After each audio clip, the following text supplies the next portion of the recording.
Olá, ouvinte! Seja bem-vindo! Você está no Literatura Oral, podcast de leitura comentada e sugestões literárias. Eu sou Sabrina Siqueira, jornalista com doutorado em literatura. Pessoal, meu computador estragou e eu fiquei mais tempo do que eu queria sem postar um episódio novo. Que aflição! A minha ideia é sempre postar na segunda-feira, nunca ficar mais de uma semana sem um episódio novo, ainda mais durante a leitura de um romance. Mas eu vou procurar compensar postando mais de um episódio nesta semana. Desde o episódio 28, eu estou lendo Amor de Perdição, do escritor português Camilo Castelo Branco, livro de 1862. No último episódio, vimos que Simão Botelho tentou encontrar a Teresa Albuquerque no portão do quintal da moça à noite, conforme eles tinham marcado. Mas o primo dela, o vilão Baltazar Coutinho, com a ajuda do pai de Teresa, armou uma emboscada para matar Simão. Os dois empregados de Baltazar que foram matar Simão acabaram mortos e o protagonista baleado. E Teresa foi enviada para um convento e ficou espantada com o clima tóxico entre as freiras. São fofoqueiras, bebem demais, se envolvem em romances, enfim, um clima promíscuo para um convento. Amor de Perdição é comumente comparado a Romeu e Julieta, de Shakespeare, porque trata do amor entre dois jovens e famílias rivais.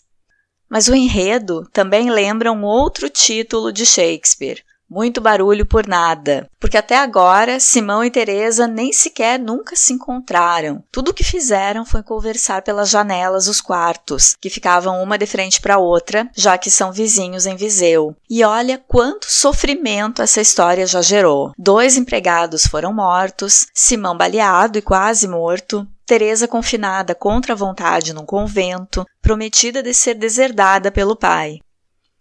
Para nós que somos leitores de outro momento histórico, que vivemos outros valores e somos acostumados a narrativas mais realistas, esse enredo romântico soa por vezes cômico ou até bobo. Mas a gente não deve deixar de ler por isso, e muitas vezes somos surpreendidos com narrativas agradáveis de outra época. Eu tô achando o Amor de Perdição com uma velocidade bem bacana. Não fica um capítulo sem que haja alguma ação. Não tem enrolação, sabe? É só a gente dar um desconto para a licença poética da geração do ultrarromantismo e se divertir com o que a narrativa propõe. Amor de Perdição é representativo da segunda geração do romantismo português, que ficou conhecida como geração ultrarromântica, pelos exageros, sentimentalismo exacerbado e referências à morte. Sobre o romantismo, o perfil literário @Roda de Leituras do Instagram escreveu o seguinte: Romantismo, uma escola literária que teve como contexto histórico a ascensão da burguesia, o liberalismo econômico, jurídico e filosófico, bem como o surgimento de um novo público leitor. A arte passa a valer como mercadoria. O cidadão passou a ter acesso à leitura, surgiu um novo público que começou a consumir livros em larga escala. Escritores passaram a não depender mais do mecenato, puderam sobreviver com a venda de suas obras. Em um só dia em Londres, foram vendidos 10.000 exemplares do romance O Corsário, de Lord Byron. Em Paris, Victor Hugo fez fortuna com seus direitos autorais. Era uma nova era que se iniciava para a literatura. A gente já viu que Camilo Castelo Branco, em Portugal, escreveu mais de 100 livros e foi um dos primeiros escritores portugueses a viver exclusivamente da literatura. Em Amor de Perdição, a gente estava vendo que no convento uma freira se ofereceu para ajudar Teresa com as cartas que ela quisesse escrever. E daí ela tem a chance de se comunicar com Simão. Vamos à leitura ver o que acontece.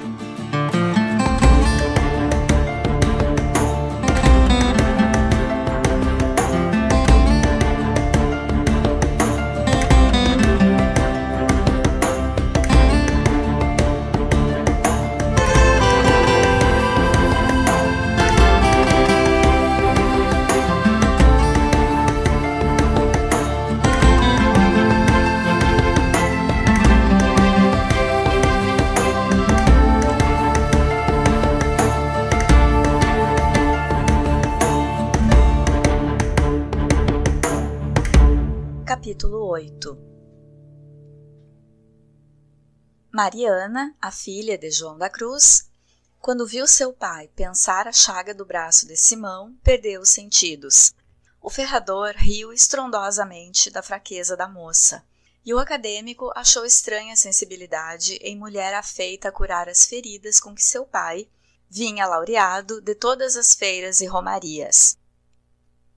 Não há ainda 1 ano que me fizeram 3 buracos na cabeça, quando eu fui à Senhora dos Remédios, a Lamego, e foi ela que me tosquiou e rapou o casco à navalha, disse o ferrador. Pelo que vejo, o sangue do fidalgo deu volta ao estômago da rapariga. Estamos então bem aviados. Eu tenho cá a minha vida e queria que ela fosse a enfermeira do meu doente. És ou não és, rapariga? Disse ele à filha quando ela abriu os olhos, com semblante de envergonhada da sua fraqueza. Serei com muito gosto, se o pai quiser. Pois então, moça, se hás de ir costurar para a varanda, vem aqui para a beira do senhor Simão. Dá-lhe caldos a miúdo e trata-lhe da ferida. Vinagre e mais vinagre, quando ela estiver assim a modo de roxa. Conversa com ele, não o deixes estar a malucar, nem escrever muito, que não é bom quando se está fraco do miolo. E vossa senhoria não tenha aquelas de cerimônia, nem me diga a Mariana, a menina isto, a menina aquilo. Rapariga, dá cá um caldo, rapariga, lava-me o braço, dá cá as compressas, e nada de políticas. Ela está aqui como sua criada, porque eu já lhe disse que se não fosse o pai de vossa senhoria, já ela há muito tempo que andava por aí às esmolas, ou pior ainda. E verdade que eu podia deixar-lhe uns benzinhos ganhos ali e suar na bigorna 10 anos, afora uns 400.000 réis que herdei de minha mãe, que Deus haja. Mas vossa senhoria bem sabe que, se eu fosse a forca ou pela barra fora, vinha à justiça e tomava conta de tudo para as custas. Vosmecê tem uma casinha sofrível, atalhou Simão. Pode, querendo, casar a sua filha numa boa casa de lavoura. Assim ela quisesse, maridos não lhe faltam, até o alferes da casa da igreja a queria, se eu lhe fizesse doação de tudo, que é pouco, mas ainda 4.000 cruzados bons. O caso é que a moça não tem querido casar, e eu, a falar a verdade, sou só e mais ela, e também não tenho grande vontade de ficar sem essa companhia, para quem trabalho como moiro. Se não fosse ela, fidalgo, muitas asneiras tinha eu feito. Quando vou às feiras ou romarias, se a levo comigo, não bato nem apanho.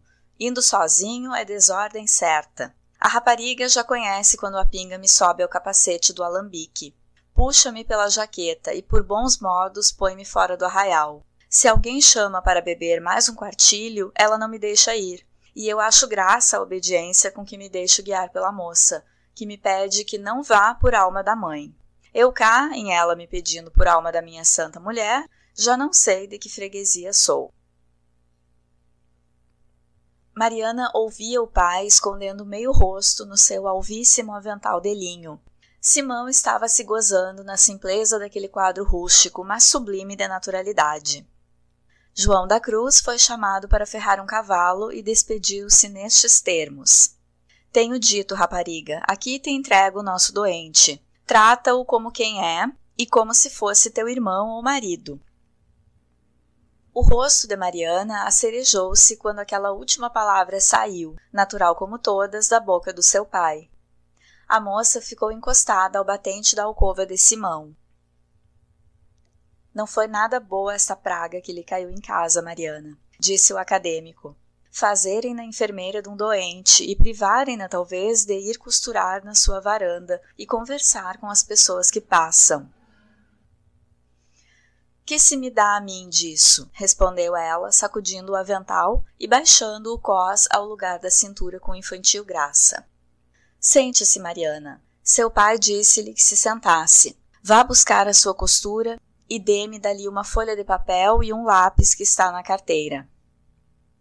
Mas o pai também me disse que não o deixasse escrever, replicou ela, sorrindo. Pouco não faz mal, eu escrevo apenas algumas linhas. Veja lá o que faz, tornou ela, dando-lhe o papel e o lápis. Olhe se alguma carta se perde e se descobre tudo.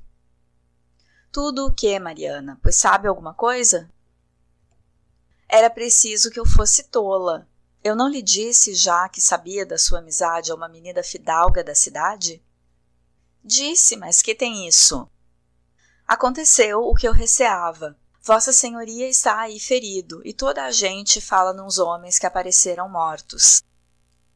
Que tenho eu com os homens que apareceram mortos? Por que está a fingir-se de novas?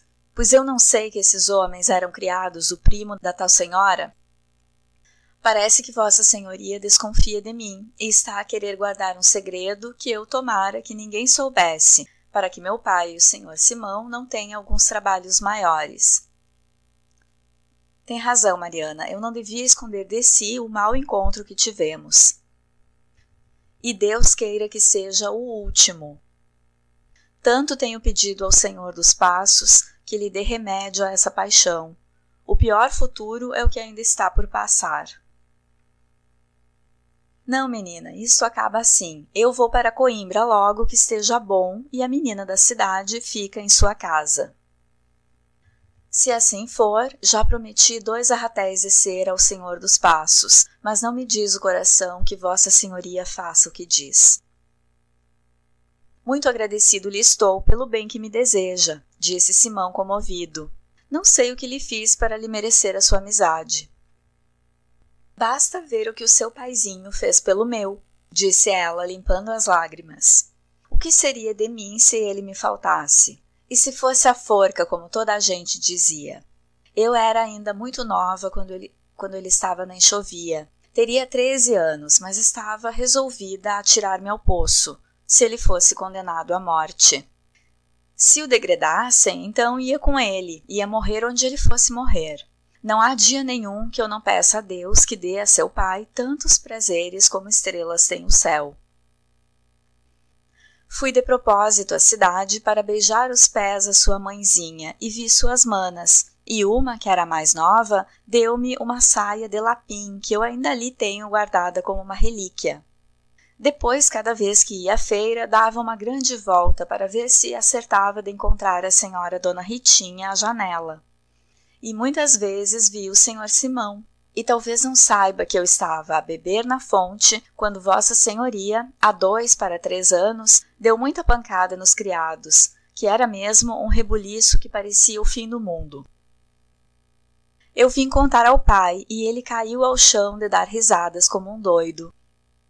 Depois nunca mais o vi, senão quando Vossa Senhoria entrou com o tio de Coimbra, mas já sabia que vinha para esta desgraça, porque tinha tido um sonho em que via muito sangue, e eu estava a chorar porque via uma pessoa muito amiga a cair numa cova muito funda. Isso são sonhos, Mariana. São sonhos, são, mas eu nunca sonhei nada que não acontecesse. Quando meu pai matou o Almocreve, tinha eu sonhado que o via a dar um tiro no outro homem. Antes de minha mãe morrer, acordei eu a chorar por ela, e mais ainda viveu 2 meses. A gente da cidade ri-se dos sonhos, mas Deus sabe o que isto é. Aí vem meu pai, Senhor dos Passos. Não vá ser alguma má nova. João da Cruz entrou com uma carta que recebera da pobre do costume. Enquanto Simão leu a carta escrita do convento, Mariana fitou os seus grandes olhos azuis no rosto do acadêmico, e a cada contração da fronte dele angustiava-se-lhe a ela o coração. Não teve mão da sua ânsia e perguntou: É notícia má? Tu és muito atrevida, rapariga, disse João da Cruz.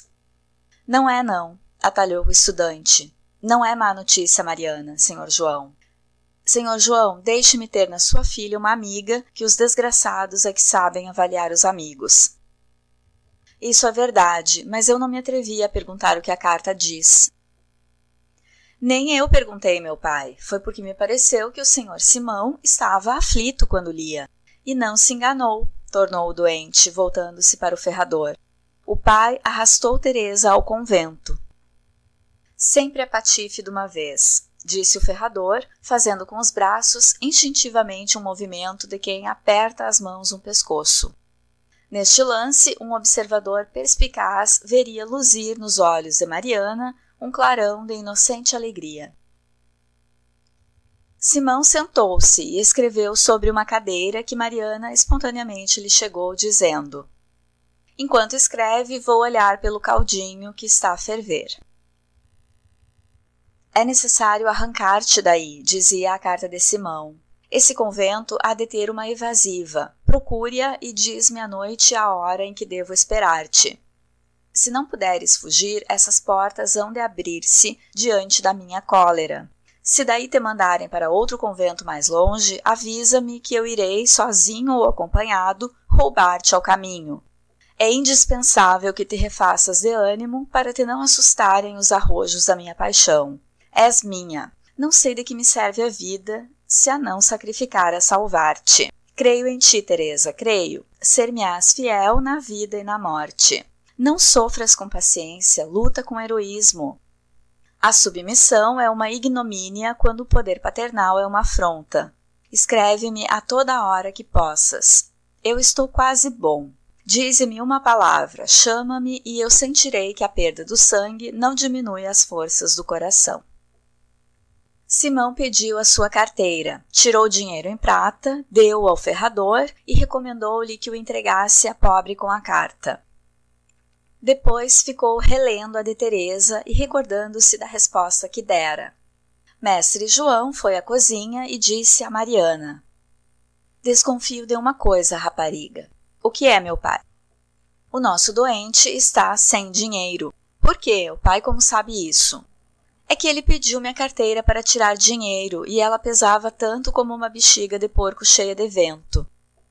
Isto bole-me cá por dentro. Queria oferecer-lhe dinheiro e não sei como há de ser. Eu pensarei nisso, meu pai, disse Mariana, refletindo. Pois sim, cogita lá tu que tens melhores ideias que eu. E se o pai não quiser bulir nos seus 400, eu tenho aquele dinheiro dos meus bezerros. São 11 moedas de ouro menos 1/4. Pois falaremos, pensa tu no modo de aceitar sem remorsos. Remorsos, na linguagem pouco castigada de Mestre João, era sinônimo de escrúpulos ou repugnância. Foi Mariana levar o caldo a Simão, que lhe o rejeitou como distraído em profundo cismar. Pois não toma o caldinho? Disse ela com tristeza. Não posso, não tenho vontade, menina. Será logo. Deixe-me sozinho algum tempo. Vá, vá, não passe o seu tempo ao pé de um doente aborrecido. Não me quer aqui? Irei e voltarei quando Vossa Senhoria chamar. Dissera isso Mariana com os olhos a verterem lágrimas. Simão notou as lágrimas e pensou um momento na dedicação da moça, mas não lhe disse palavra alguma. E ficou pensando na sua espinhosa situação. Deviam de ocorrer-lhe ideias aflitivas que os romancistas raras vezes atribuem aos seus heróis. Nos romances, todas as crises se explicam, menos a crise ignóbil da falta de dinheiro. Entendem os novelistas que a matéria é baixa e plebeia. O estilo vai de má vontade para coisas rasas. Balzac fala muito em dinheiro, mas dinheiro há milhões. Não conheço nos 50 livros que tenho dele um galã num entreato da sua tragédia a cismar no modo de arranjar uma quantia com que um usuário lhe lança, desde a casa do juiz de paz a todas as esquinas, donde o assaltam o capital e o juro de 80%. Disso é que os mestres em romances se escapam sempre. Bem sabem eles que o interesse do leitor se gela a passo, igual que o herói se encolhe nas proporções destes heróizinhos de botequim, de quem o leitor dinheiroso foge por instinto, e o outro foge também porque não tem que fazer com ele. A coisa é vilmente prosaica, de todo o meu coração confesso. Não é bonito deixar a gente vulgarizar-se o seu herói a ponto de pensar na falta de dinheiro, um momento depois que escreveu à mulher estremecida uma carta como aquela de Simão Botelho.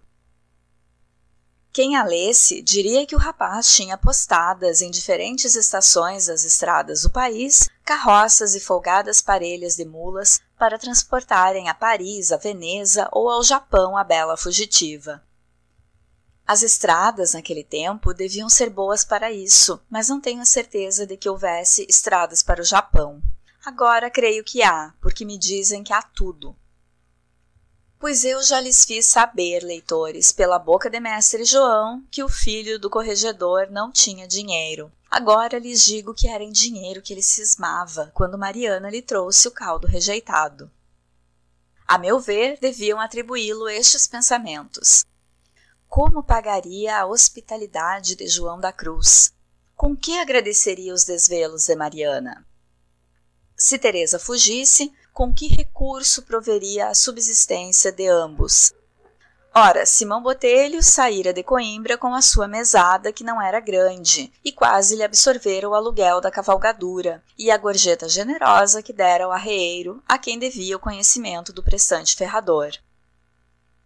As relíquias desse dinheiro deras ele a portadora da carta naquele dia, má situação. Lembrou-se de escrever à mãe. Que lhe diria ele? Como explicaria a sua residência naquela casa?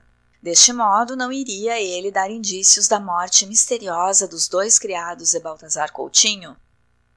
Além de que, sobejamente sabia ele que sua mãe o não amava, e a mandar-lhe algum dinheiro em segredo seria o escassamente necessário para a jornada até Coimbra. Péssima situação. Cansado de pensar, favoreceu a providência dos infelizes com um sono profundo. E Mariana entrara pé ante pé na sala e, ouvindo-lhe a respiração alta, aventurou-se a entrar na alcova. Lançou-lhe um lenço de caça sobre o rosto, em roda do qual zumbia um enxame de moscas. Viu a carteira sobre uma banqueta que adornava o quarto, pegou nela e saiu pé ante pé.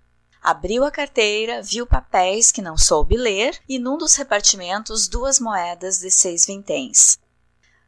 Foi restituir a carteira ao seu lugar e tomou de um cabide as calças, colete e jaqueta espanhola do hóspede.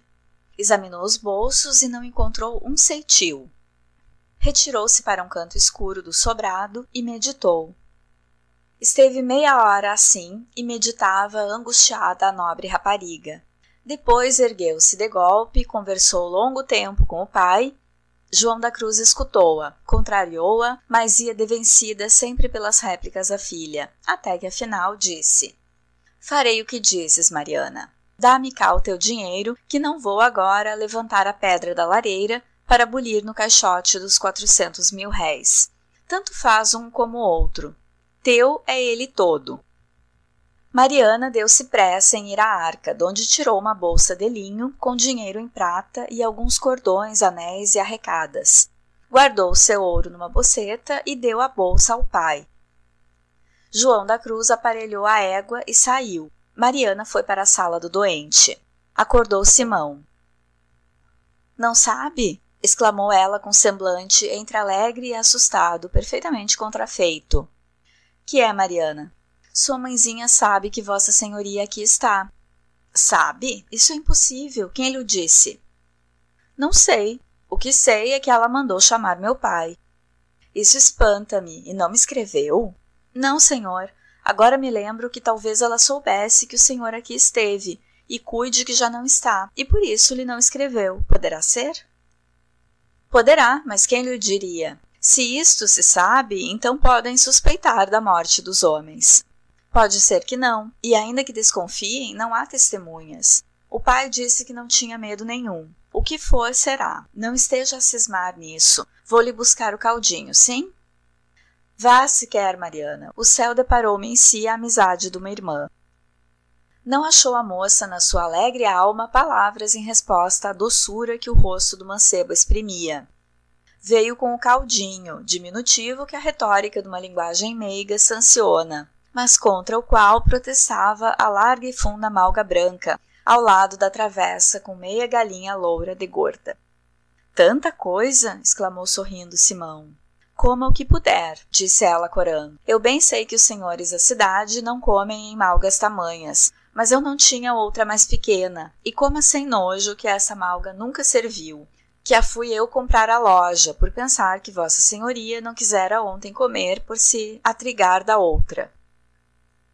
Não, Mariana, não seja injusta, eu não tinha nem tenho vontade. Mas coma por eu lhe pedir, perdoe o meu atrevimento, faça de conta que é uma sua irmã que lhe pede. Ainda agora me disse que o céu me dava em si a amizade de uma irmã. Pois aí está. Simão achou tão necessário a sua conservação-sacrifício como ao contentamento da carinhosa Mariana. Passou-lhe na mente, sem sombra de vaidade, a conjetura de que era amado daquela doce criatura.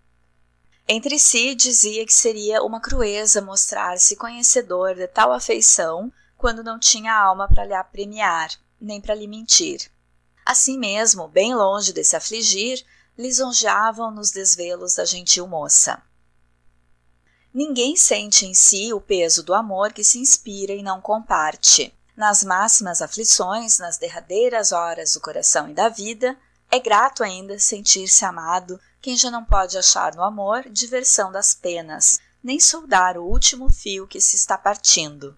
Orgulho ou insaciabilidade do coração humano, seja o que for, no amor que não nos dá nós, graduamos o que valemos em nossa consciência. Não desprazia, portanto, o amor de Mariana ao amante apaixonado de Teresa. Isso será culpa no severo tribunal das minhas leitoras, mas se me deixam ter opinião, a culpa de Simão Botelho está na fraca natureza, que é toda galas no céu, no mar e na terra, e toda incoerências absurdas e vícios no homem, que se aclamou a si próprio rei da criação, e nessa boa-fé dinástica vai vivendo e morrendo. 2 horas se detivera João da Cruz fora de casa. Chegou quando a curiosidade do estudante era já sofrimento. Estará seu pai preso? Disse ele a Mariana. Não mo diz o coração, e o meu coração nunca me engana, respondera ela. E Simão replicara, e que lhe diz o coração a meu respeito, Mariana? Os meus trabalhos ficarão aqui? Vou lhe dizer a verdade, senhor Simão, mas não digo. Diga que lhe o peço, porque tenho fé no bom anjo que fala em sua alma. Diga. Pois sim, o meu coração diz-me que os seus trabalhos ainda estão no começo. Simão ouviu-a atentamente e não respondeu. Assombrou-lhe o ânimo essa ideia torva e afrontosa a singela rapariga. Pensará ela em me desviar de Teresa para se fazer amar? Pensava assim quando chegou o ferrador. Aqui estou de volta, disse ele com semblante festivo. Sua mãe mandou-me chamar. Já sei, e como soube ela que eu estava aqui? Ela sabia que o fidalgo estivera cá, mas cuidava que Vossa Senhoria já tinha ido para Coimbra. Que lhe disse não sei nem perguntei, porque uma pessoa de respeito não se fazem perguntas. Dizia ela que sabia o fim a que o senhor viera esconder-se aqui. Ralhou alguma coisa, mas eu, cá como pude, acomodei-a e não há novidade. Perguntou-me o que estava o menino fazendo aqui depois que a fidalguinha fora para o convento. Disse-lhe que Vossa Senhoria estava adoentado de uma queda que dera do cavalo abaixo. Tornou ela a perguntar-me se o senhor tinha dinheiro, e eu disse que não sabia. E vai ela, foi dentro e voltou daí a pouco com este embrulho para eu lhe entregar. Aí o tem tal e qual, não sei quanto é. E não me escreveu? Disse-me que não podia ir à escrivaninha, porque estava lá o senhor corregedor, respondeu com firmeza mestre João. E também me recomendou que não lhe escrevesse Vossa Senhoria, senão de Coimbra, porque se seu pai soubesse que o menino cá estava, ia tudo raso lá em casa. Ora aí está. E não lhe falou nos criados de Baltazar? Nem um pio. Lá na cidade ninguém já falava nisso hoje. E que lhe disse da senhora Dona Teresa? Nada, senão que ela fora para o convento. Agora deixe-me ir amantar a égua que está a escorrer em fio. Ó rapariga, traze-me cá a manta. Enquanto Simão contava 11 moedas menos um quartilho, maravilhado da estranha liberalidade, Mariana, abraçando o pai no repartimento vizinho da casa, exclamava: arranjou muito bem a mentira. Ó, rapariga, quem mentiu foste tu, aquilo lá o arranjaste tu com essa tua cabecinha. Mas a coisa saiu ao pintar, hein? Ele comeu aqui nem confeitos. Anda lá que ficaste sem os bezerros, mas lá virá tempo em que ele te dê bois a troco de bezerros. E não fiz isso por interesse, meu pai, atalhou ela ressentida. Olha o milagre, isso sei eu. Mas como diz lá o ditado, quem semeia, colhe. Mariana quedou pensativa e dizendo entre si: Ainda bem que ele não pode pensar de mim o que meu pai pensa. Deus sabe que não tenho esperanças nenhumas interesseiras no que fiz. Simão chamou o ferrador e disse-lhe: Meu caro João, se eu não tivesse dinheiro, aceitava sem repugnância os seus favores, e creio que vós missemos faria sem esperança de ganhar com eles. Mas, como recebi esta quantia, há de consentir que lhe dê parte dela para os meus alimentos. Motivos de gratidão a dívidas que não se pagam. Ainda me ficam muitos para nunca me esquecer de si e de sua boa filha. Tome este dinheiro. As contas fazem-se no fim, respondeu o ferrador, retirando a mão. E ninguém nos há de ouvir se Deus quiser. Precisando eu de dinheiro, cá venho. Por ora, ainda está a capoeira cheia de galinhas, e o pão coze-se todas as semanas. Mas aceite, instou Simão, e dê-lhe a aplicação que quiser. Em minha casa ninguém dá lei, senão eu, replicou o mestre João, com simulado enfadamento. Guarde lá o seu dinheiro, fidalgo, e não falemos mais nisso, se quer que o negócio vá direito até o fim. E Vito sério. Nos 5 subsequentes dias recebeu Simão regularmente cartas de Teresa, umas resignadas e confortadoras, outras escritas na violência exasperada da saudade. Em uma dizia: Meu pai deve saber que estás aí, e enquanto aí estiveres, de certo me não tira do convento. Seria bom que fosses para Coimbra e deixássemos esquecer a meu pai os últimos acontecimentos. Senão, meu querido esposo, nem ele me dá liberdade, nem eu sei como hei de fugir deste inferno. Não fazes ideia do que é um convento. Se eu pudesse fazer do meu coração sacrifício a Deus, teria de procurar uma atmosfera menos viciosa que esta. Creio que em toda parte se pode orar e ser virtuosa, menos neste convento. Noutra carta, exprimia-se assim: Não me desampares, Simão, não vás para Coimbra. Eu receio que meu pai me queira mudar deste convento para outro mais rigoroso. Uma freira me disse que eu não ficava aqui. Outra positivamente me afirmou que o pai diligencia a minha ida para um mosteiro do Porto. Sobretudo, o que me aterra, mas não me dobra, é saber eu que o intento do pai é fazer-me professar. Por mais que imagine violências e tiranias, nenhuma vejo capaz de me arrancar os votos. Eu não posso professar sem ser noviça 1 ano e ir a perguntar 3 vezes. Hei de responder sempre que não. Se eu pudesse fugir daqui, ontem fui à cerca e vi lá uma porta de carro que dá para o caminho. Soube que algumas vezes aquela porta se abre para entrar em carros de lenha, mas infelizmente não se torna a abrir até o princípio do inverno. Se não puder antes, meu Simão, fugirei nesse tempo. Tiveram, entretanto, bom e pronto êxito as diligências de Tadeu de Albuquerque. A prelada de Monchique, religiosa de sumas virtudes, cuidando que a filha de seu primo, muito de sua devoção e amor a Deus, se recolhia ao mosteiro, preparou-lhe casa e congratulou-se com a sobrinha de tão piedosa resolução. A carta congratulatória não a recebeu Teresa, porque viera à mão de seu pai. Continha ela reflexões tendentes a desvanecê-la do propósito, se algum desgosto passageiro a impedia a imprudência de procurar um refúgio onde as paixões se exacerbavam mais. Tomadas todas as precauções, Tadeu de Albuquerque fez avisar sua filha de que sua tia de Monchique a queria ter em sua companhia algum tempo e que a jornada se faria na madrugada do dia seguinte. Teresa, quando recebeu a surpreendente nova, já tinha enviado a carta daquele dia a Simão. Em sua aflitiva perplexidade, resolveu fazer-se doente, e tão febril estava das comoções que dispensava o artifício. O velho não queria transigir com a doença, mas o médico do mosteiro reagiu com a desumanidade do pai e da prioresa, interessada na violência. Quis Teresa nessa noite escrever a Simão, mas a criada da prelada, obedecendo às suspeitas da ama, não desamparou a cabeceira do leito da enferma.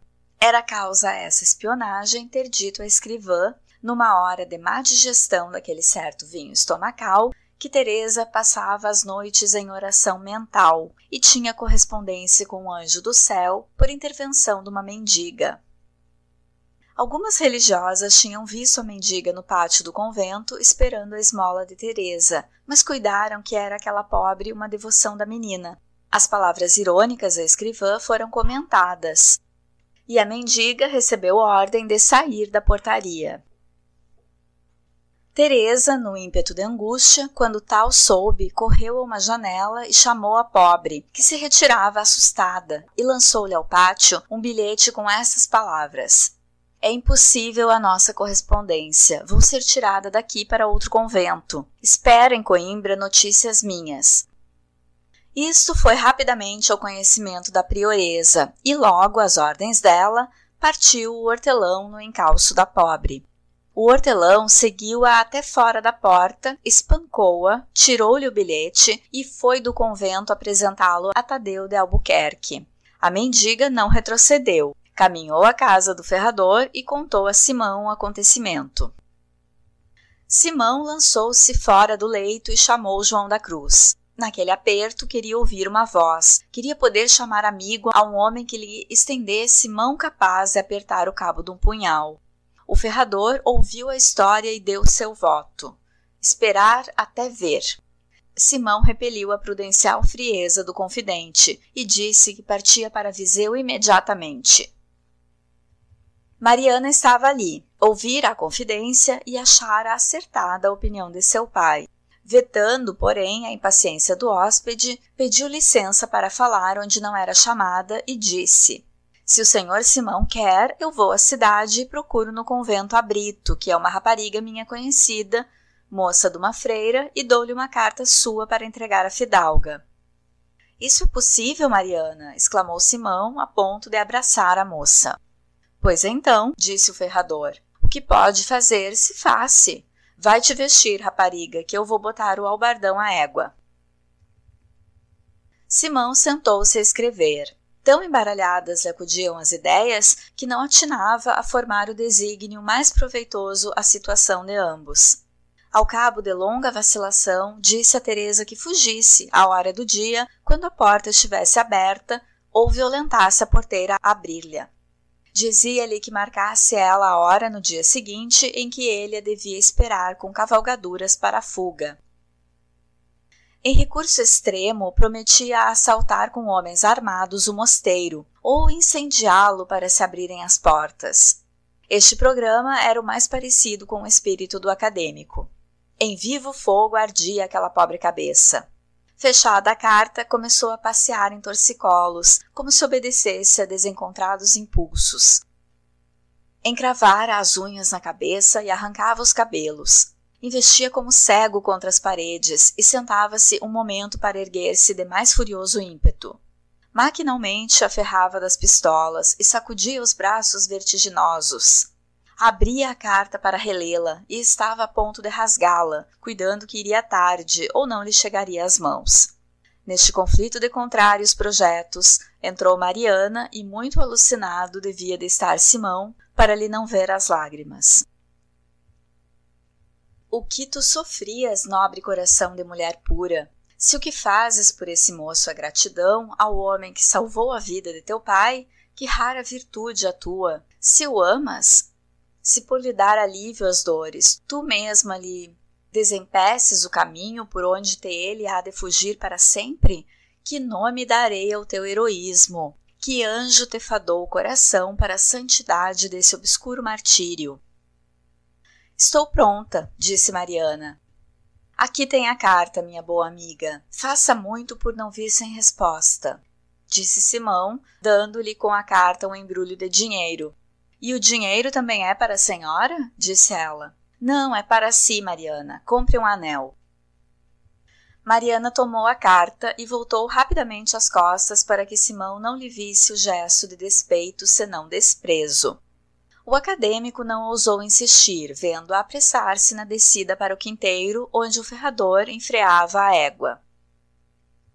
Não lhe chegues muito com a vara, disse João da Cruz a Mariana, que deu um pulo, se assentou no albardão, coberto de uma colcha escarlate.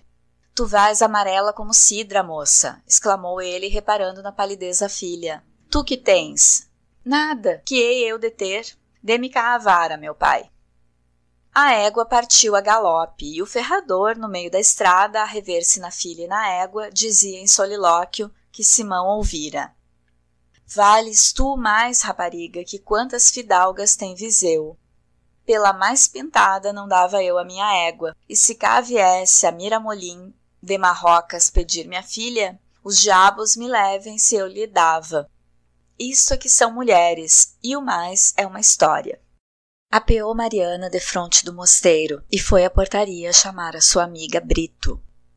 Que boa moça, disse o padre capelão, que estava no raro lateral da porta, praticando com a prioresa acerca da salvação das almas, e deu umas coretas de vinho do pinhão que ele recebera naquele dia, e do qual já tinha engarrafado um almude para tonizar o estômago da prelada. Que boa moça, tornou ele com um olho nela e outro no raro, onde a ciumosa prioresa se estava remordendo. Deixe lá, moça, e diga quando há de ir a servente buscar o vinho. Quando quiser, senhora prioresa, mas repare bem nos olhos, no feitio, naquele todo da rapariga. Pois repare o senhor, padre João, replicou a freira, que eu tenho mais o que fazer. E retirou-se com o coração mal ferido e o queixo superior escorrendo lágrima desse monte. Donde é vosmecê? Disse brandamente o padre capelão. Sou da aldeia, respondeu Mariana. Isso vejo eu, mas de que aldeia é? Não me confesso agora. Mas não faria mal se confessasse a mim, menina, que sou padre. Bem vejo. Que mau gênio tem. É isto que vê. Quem procura cá no convento? Já disse lá para dentro quem procuro. Mariana, és tu? Anda cá. A moça fez uma cortesia de cabeça ao padre capelão e foi ao locutório donde vinha aquela voz. Eu queria falar contigo em particular, Joaquina, disse Mariana. Eu vou ver se arranjo uma grade, espera aí. O padre tinha saído do pátio e Mariana, enquanto esperava, examinou uma a uma as janelas do mosteiro. Numa das janelas, através das reixas de ferro, viu ela uma senhora sem hábito. Será aquela? Perguntou Mariana ao seu coração que palpitava. Se eu fosse amada como ela. Sobe aquelas escadinhas, Mariana, e entra na primeira porta do corredor, que eu lá vou, disse Joaquina. Mariana deu alguns passos, olhou novamente para a janela onde vira a senhora sem hábito e repetiu ainda, se eu fosse amada como ela. Mal entrou na grade, disse à sua amiga, olha lá, Joaquina, quem é uma menina muito branca, alva como leite, que estava ali agora numa janela. Seria alguma noviça, que há duas cá muito lindas, mas ela não tinha vestimenta nenhuma de freira. Ah, já sei, é a dona Terezinha de Albuquerque. Então não me enganei, disse Mariana pensativa. Pois tu conhece-la? Não, mas por amor dela é que eu cá vim falar contigo. Então que é? Que tens tu com a fidalga? Eu cá por mim nada, mas com uma pessoa que lhe quer muito. O filho do corregedor? Esse mesmo. Mas esse está em Coimbra. Não sei se está, nem se não. Faz-me tu um favor? Se eu puder. Podes. Eu queria falar com ela. Ó, Dianho, isso não sei se poderá ser, porque atrasem as freiras debaixo do olho, e ela vai-se embora amanhã. Para onde vai? Vai para outro convento, não sei se de Lisboa, se do Porto. Os baús já estão preparados e ela está morta por sair. E tu que lhe queres? Não te posso dizer, porque não sei. Queria dar-lhe um papel. Faze com que ela venha cá, que eu dou-te chita para um vestido. Como tu estás rica, Mariana, atalhou rindo Joaquina. Eu não quero a tua chita, rapariga. Se eu puder dizer-lhe que venha, sem que alguém me ouça, digo-lhe. E agora é boa maré porque tocou ao coro. Deixa-me ir lá. Joaquina saiu-se bem da difícil comissão. Teresa estava sozinha, absorvida a cismar, com os olhos fitos no ponto onde vira Mariana. A menina faz favor de vir comigo depressinha, disse-lhe a criada. Seguiu a Teresa e entrou na grade, que Joaquina fechou, dizendo, o mais breve que possa, bata por dentro para eu lhe abrir a porta. Se perguntarem por Vossa Excelência, digo-lhe que a menina está no mirante. A voz de Mariana tremia quando Dona Teresa lhe perguntou quem era. Sou uma portadora desta carta para Vossa Excelência. É do Simão, exclamou Teresa. Sim, minha senhora. A reclusa leu convulsiva a carta 2 vezes e disse: Eu não posso escrever-lhe que me roubaram meu tinteiro e ninguém me empresta um. Diga-lhe que vou de madrugada para o convento de Monchique do Porto. Que se não aflija, porque eu sou sempre a mesma. Que não venha cá, porque isso seria inútil e muito perigoso. Que vá ver-me ao Porto, que hei de arranjar modo de lhe falar. Diga-lhe isto, sim? Sim, minha senhora. Não se esqueça, não? Vir cá por modo nenhum. É impossível fugir, e vou muito acompanhada. Vai o primo Baltazar e as minhas primas, e meu pai e não sei quantos criados de bagagem das liteiras. Tirar-me no caminho é uma loucura com resultados funestos. Diga-lhe tudo, sim? Joaquina disse fora da porta: Menina, olhe que a prioresa anda lá por dentro a procurá-la. Adeus, adeus, disse Teresa sobressaltada. Toma lá esta lembrança como prova de minha gratidão. E tirou do dedo um anel de ouro que ofereceu a Mariana. Não aceito, minha senhora. Por que não aceita? Porque não fiz algum favor a Vossa Excelência. A receber alguma paga, a descer de quem cá me mandou. Fique com Deus, minha senhora, e oxalá que seja feliz. Saiu Teresa e Joaquina entrou na grade. Já te vais embora, Mariana? Vou que é pressa, um dia virei conversar contigo muito. Adeus, Joaquina. Pois não me contas o que é isto? O amor da fidalga está perto daqui? Conta, que eu não digo nada, rapariga. Outra vez, obrigada, Joaquina. Mariana, durante a veloz caminhada, foi repetindo o recado da fidalga, e se alguma vez se distraía deste exercício de memória, era para pensar nas feições da amada do seu hóspede, e dizer como em segredo ao seu coração: não lhe bastava ser fidalga e rica, é além de tudo linda como nunca vi outra. E o coração da pobre moça, avergando ao que a consciência lhe ia dizendo, chorava. Simão, de uma fresta do postigo do seu quarto, espreitava ao longo do caminho ou escutava a estropiada da cavalgadura.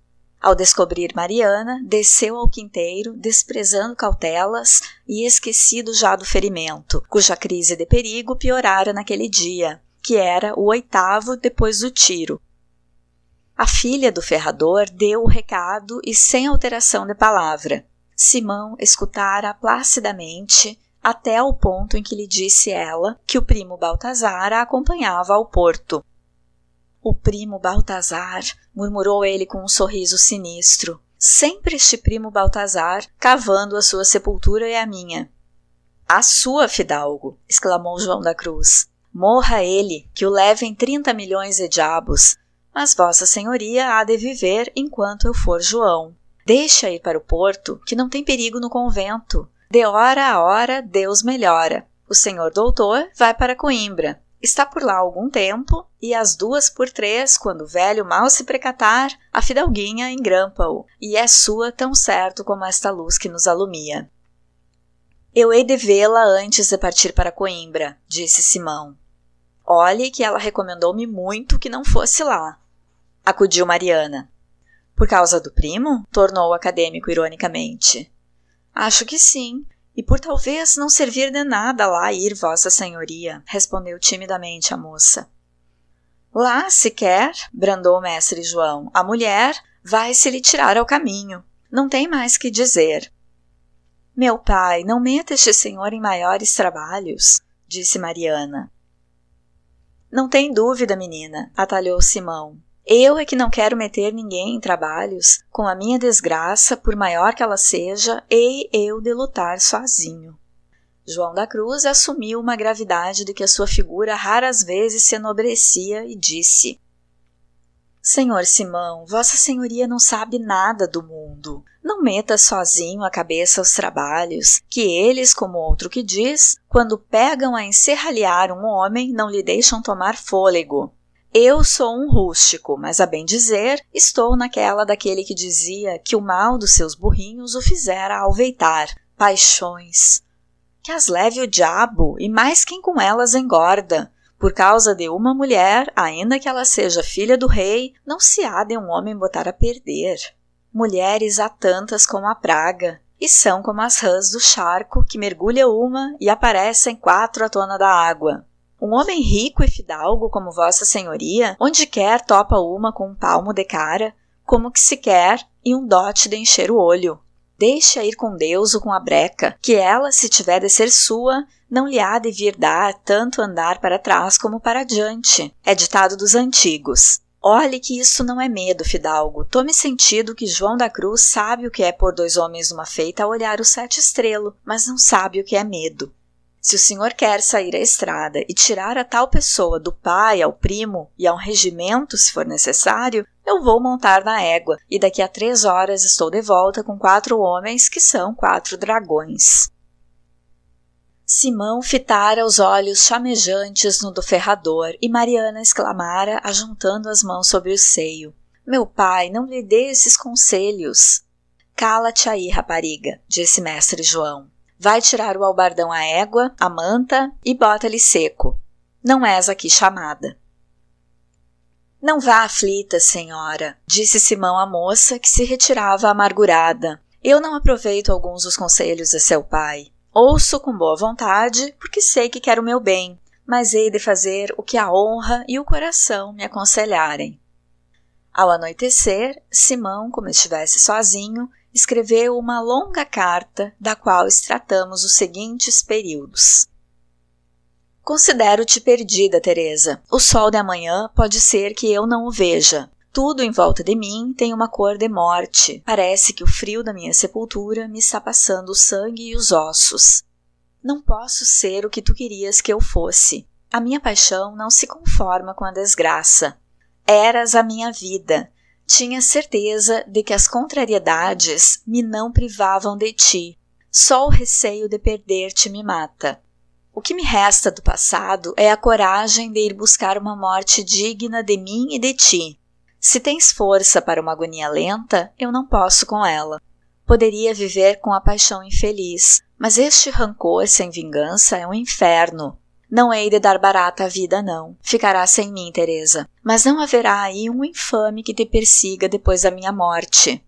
Tenho ciúmes de todas as tuas horas. Hás de pensar com muita saudade no teu esposo do céu, e nunca tirarás de mim os olhos da tua alma para veres ao pé de ti o miserável que nos matou a realidade de tantas esperanças formosas.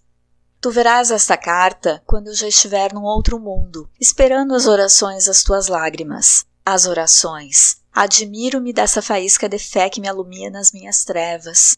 Tu dera-me com o amor à religião, Teresa. Ainda creio, não se apaga a luz que é a tua, mas a providência divina desamparou-me. Lembra-te de mim. Vive para explicares ao mundo com a tua lealdade a uma sombra a razão por que me atraíste a um abismo. Escutarás com glória a voz do mundo, dizendo que eras digna de mim. A hora em que leres esta carta. Não o deixaram continuar as lágrimas, nem depois a presença de Mariana. Vinha ela pôr a mesa para a ceia, e quando desdobrava a toalha, disse em voz abafada, como se a si mesma somente o dissesse: É a última vez que ponho a mesa ao senhor Simão em minha casa. Por que diz isso, Mariana? Porque me diz o coração.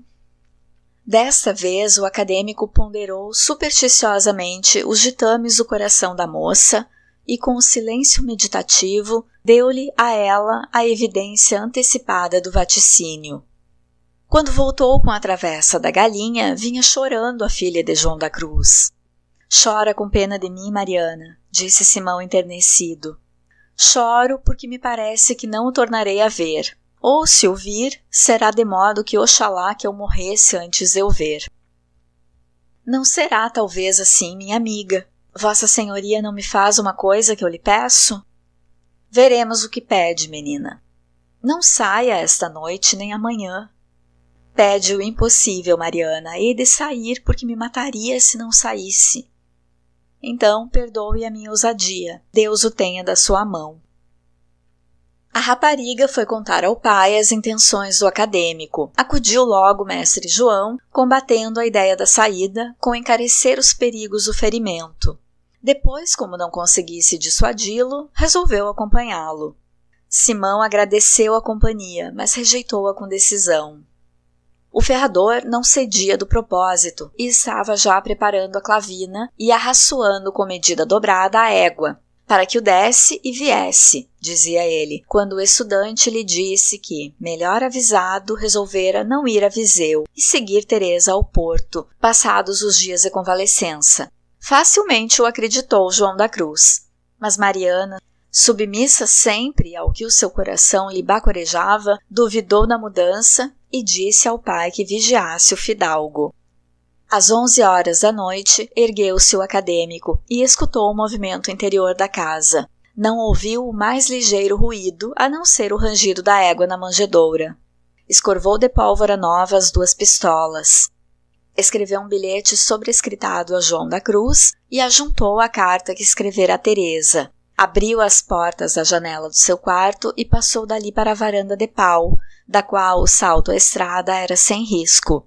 Saltou e tinha dado alguns passos, quando a fresta lateral à porta da varanda se abriu e a voz de Mariana lhe disse: "Então adeus, senhor Simão. Eu fico pedindo a Nossa Senhora que vá na sua companhia." O acadêmico parou e ouviu a voz íntima que lhe dizia: "O teu anjo da guarda fala pela boca daquela mulher, que não tem mais inteligência que a do coração alumiado pelo seu amor." "Dê um abraço em seu pai, Mariana," disse-lhe Simão. "E adeus, até logo, ou até o juízo final," atalhou ela. "O destino há de cumprir-se, seja lá o que o céu quiser." Tinha Simão desaparecido nas trevas quando Mariana acendeu a lâmpada do santuário e ajoelhou orando com o fervor das lágrimas. Era 1h e estava Simão defronte do convento, contemplando uma a uma as janelas. Em nenhuma vira da clarão de luz, só a do lampadário do sacramento se coava beça e pálida na vidraça de uma fresta do templo. Sentou-se nas escaleiras da igreja e ouviu ali, imóvel às 4 horas. Das 1000 visões que lhe relancearam no atribulado espírito, a que mais a miúdo se repetia era a de Mariana suplicante com as mãos postas. Mas ao mesmo tempo, cria ele ouvir os gemidos de Teresa, torturada pela saudade, pedindo ao céu que a salvasse das mãos de seus algozes. O vulto de Tadeu da Albuquerque, arrastando a filha a um convento, não lhe afogueava a sede da vingança. Mas cada vez que lhe acudia à mente a imagem odiosa de Baltazar Coutinho, instintivamente as mãos do acadêmico se asseguravam da posse das pistolas. Às 4h15, acordou a natureza toda em hinos e aclamações, ao raiar da alva. Os passarinhos trinavam na cerca do mosteiro, melodias interrompidas pelo toque solene das ave-marias na torre. O horizonte passara de escarlate a alvacento. A púrpura da aurora, como labareda enorme, desfizera-se em partículas de luz que ondeavam no declive das montanhas e se distendiam nas planícies e nas várzeas, como se o anjo do Senhor, a voz de Deus, viesse desenrolando aos olhos da criatura as maravilhas do repontar de um dia festivo. E nenhuma destas galas do céu e da terra enlevara os olhos do moço poeta.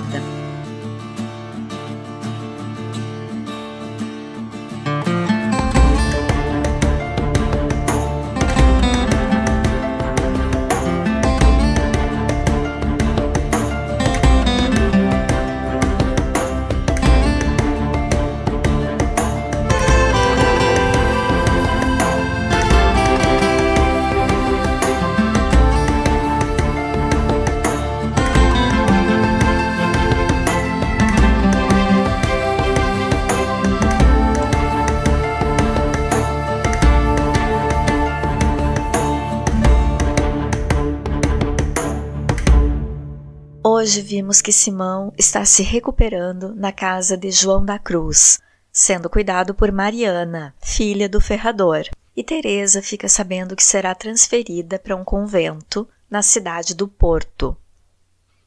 Ai, gente, eu tô com nojo do Simão e da Teresa. É muito protagonismo, são muito mimados. Todo mundo tem que ficar mobilizado para fazer a vontade dos bonitos. 2 homens já morreram. No capítulo lido hoje, a mendiga que leva as cartas de Teresa foi espancada por levar uma carta dela pelo hortelão do convento. O Simão escreve que a Teresa fuja e que, se for preciso, haja com violência contra a pessoa que guarda a porta do convento. Peraí um pouquinho. A vida deles, a felicidade deles, vale tanto mais porque nasceram ricos? Acho que os leitores da época do romantismo, quando o Amor de Perdição foi lançado, em 1862, não se faziam essas perguntas. Davam como certo que tudo tinha de ser feito pela felicidade da mocinha da história, só que a gente pode fazer esses questionamentos. Eu tô com um ranço do Simão e da Teresa. Não gostei do jeito que o João da Cruz trata a própria filha a pontapés e também não curti a atitude da Mariana. Esse capítulo nos diz como as mulheres eram tratadas no século XIX. Tudo bem que a obra é de 1862, mas narra uma história vivida no passado. O narrador está contando algo que aconteceu com um parente dele. Lá no fim, vamos saber que esse narrador é filho do Manuel, portanto, sobrinho do Simão. E ele está contando uma história do passado. As mulheres, na época narrada, só podiam falar com autorização de um homem. Olha como João da Cruz ralha com a Mariana quando ela se expressa sem ter sido convidada a se manifestar. E a Teresa tem de fazer tudo o que o pai dela queria. A opinião dela não conta.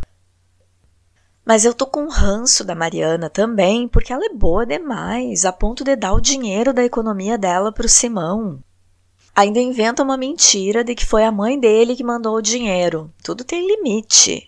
Simão percebe que Mariana se apaixonou por ele, mas como ela é pobre, ele não dá nem bola. Sugere ainda que o pai dela arrume um casamento qualquer para a moça. E a boba ajudando e dando o dinheiro das economias dela. Enfim, mas é bom comentar isso, porque às vezes fica um mito de que a gente só lê o que gosta, ou de que gosta de tudo que lê. E não é assim. Tá de boa se deparar com um livro que não te agrada e deixar essa leitura. Até porque a vida é muito curta para tanto livro bom que existe, não dá para perder tempo com um livro que a gente não gosta. Eu não vou abandonar Amor de Perdição, vou continuar para completar aqui a leitura comentada no Literatura Oral. Mas fica a minha impressão sincera de que eu não tô curtindo muito. Eu tô curtindo, mas tem isso daí que não tô gostando. Mariana cavalga até o convento para levar uma carta de Simão para Teresa, já que a mendiga que vivia caminhando para levar as cartas dos namorados foi espancada. Parece que a narrativa faz com que o leitor se apiede demais de uma menina rica que está passando uns dias num convento por birra com o pai e não dê muita atenção a uma idosa ser espancada, que me parece bem pior.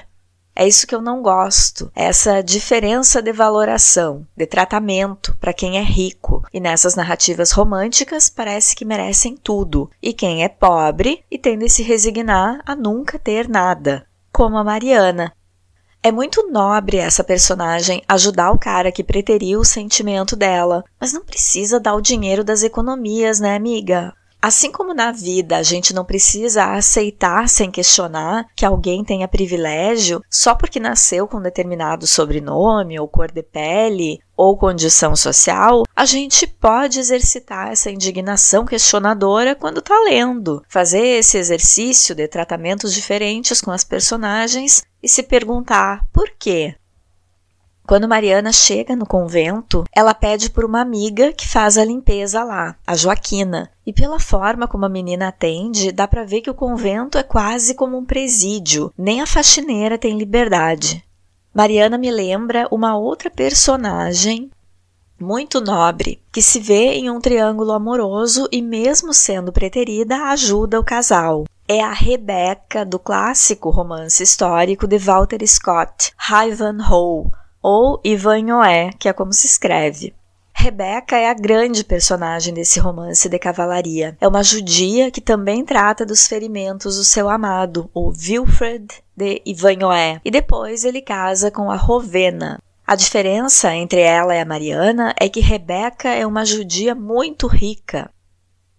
E a Mariana é pobre. E mesmo sendo pobre, ela pega suas economias para ajudar Simão, que está sem receber a mesada do pai e se vê sem dinheiro. Simão ficar sem dinheiro é uma inovação de Camilo Castelo Branco no romantismo. O narrador mesmo fala que heróis românticos nunca tinham esse tipo de problema e que os romancistas raras vezes falam em dificuldade financeira para não enfadar o público. Ele cita que não tem um galã de Balzac sem dinheiro. O fato de Simão ter que pensar em como viveria com Teresa, como sustentaria a si e a mulher, coloca Amor de Perdição mais perto das obras realistas e faz de Simão um herói meio prosaico. Ele adormece pensando nos problemas financeiros e Mariana tem que enxotar do seu rosto um enxame de moscas que está rondando ali nos ferimentos do rapaz. Isso não é muito comum nos heróis românticos. Sem saber, ele aceita o dinheiro da Mariana, de quem ele tinha dito para o pai que podia até conseguir um casamento mais ou menos, já que tinha uma casinha. Quer dizer, ela tinha não só uma casinha, mas uma boa economia que salva ele próprio. Quer dizer, o tipo de casamento, de pretendente que uma mulher conseguiria naquele tempo, dependia de quanto dinheiro ou bens a família dela tivesse. Será que isso mudou? Ou meio que as relações ainda se dão dentro das mesmas esferas de condição social e financeira? Introduzir na narrativa essa informação do protagonista em apuros financeiros pode ter sido uma estratégia do escritor para criar uma aura de veracidade da história. Lembrem que Camilo Castelo Branco começa contando que houve um Simão na família dele, que ficou preso no mesmo presídio que ele, Camilo. A menção a dinheiro é tão realista que colabora com uma capa de veracidade nessa história, parcialmente biográfica do tio do escritor. Só que não é a história do Simão verdadeiro, tá?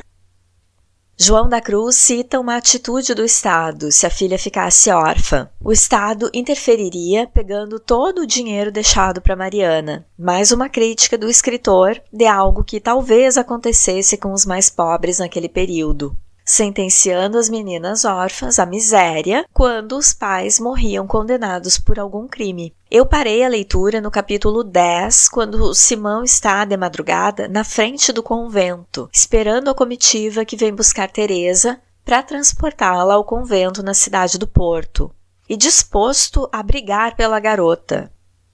Por falar no número dos capítulos, nessa versão que eu tô lendo, que eu peguei na internet, em domínio público, não consta o capítulo 9, mas não tem nenhuma lacuna na história, então acho que só faltou um número marcando o capítulo mesmo. Por hoje eu fico por aqui. No próximo episódio, continua a leitura de Amor de Perdição, de Camilo Castelo Branco. Fiquem bem, se cuidando, que a vacina está quase aí, apesar dos esforços do governo Messias Bolso para que muitos brasileiros morressem sem vacina. Um abraço e até o próximo Literatura Oral.